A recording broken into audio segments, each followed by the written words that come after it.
Hurricane Helene is about to strike Florida's Gulf Coast. 80 million people across the Southwest have been warned to expect hurricane-force or tropical storm-force winds. The hurricane is expected to make landfall near Tallahassee tonight. Overnight and into the morning, we've already seen the Gulf Coast hit hard with storms that are expected to intensify in the coming hours. The CBS News hurricane expert David Yeomans is also tracking the storm for us this morning from Chicago.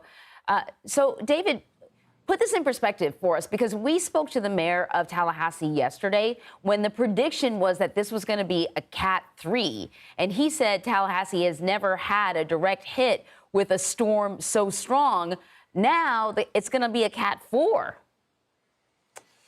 It could be, and always wise to prepare for a storm, Anne-Marie, that's one category stronger than officially forecast, because in these days of climate change, hot oceans are leading to more rapidly intensifying storms.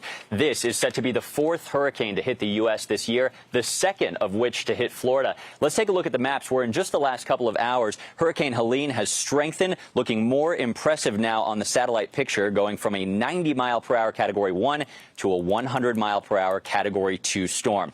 This storm will continue to intensify into a Category 3 at least. Just hours from now, landfall thereafter south of Tallahassee leads to an unsurvivable ocean-level rise in the Big Bend region, 10 to 20 feet deep above ground level. This is twice the storm surge that we saw there last year with Hurricane Idalia. After that, hurricane-force winds may extend toward Atlanta, 200 miles inland. The storm will then decay slowly this weekend over Kentucky and Tennessee. You know, rain actually kills more people in hurricanes these days than wind does, and we are going to see a lot of that. Serious flooding possible from this storm, with a half a foot of rain forecast in Atlanta and a narrow swath of 10 to 20 inches of rain in the southern Appalachian Mountains. This is leading to a rare high risk of flash flooding today, tonight, into tomorrow, from Atlanta to Greenville to Asheville, North Carolina. You know, these high risk days are rare. They come around only once every month, but they lead to 80% of flood related damages and more than 1/3 of all flood related deaths. Anne-Marie, back to you. All right, David, thank you. Well, CBS News correspondent Nicole Valdes is in Tampa, Florida, tracking the storm for us. I can see the rain has already started there.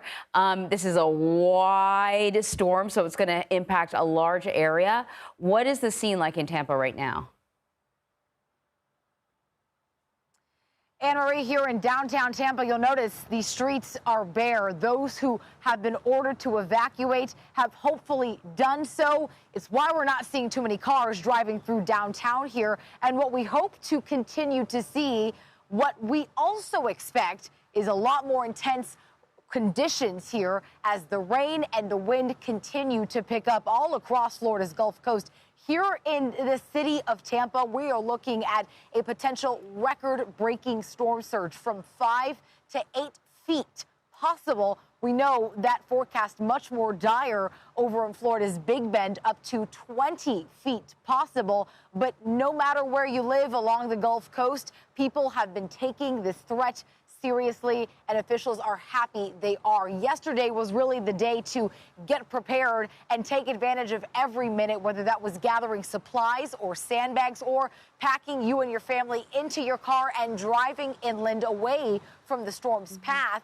Today, that time, if you haven't done so, is going to run out quickly. We are expecting this storm to continue to move in quickly, and in just a matter of hours, at least Tampa is going to look a lot different than it does right now, Anne-Marie. Yeah, it's going to be too late once the storm starts to hit to decide you want to leave, so leave now. Nicole, thank you very much.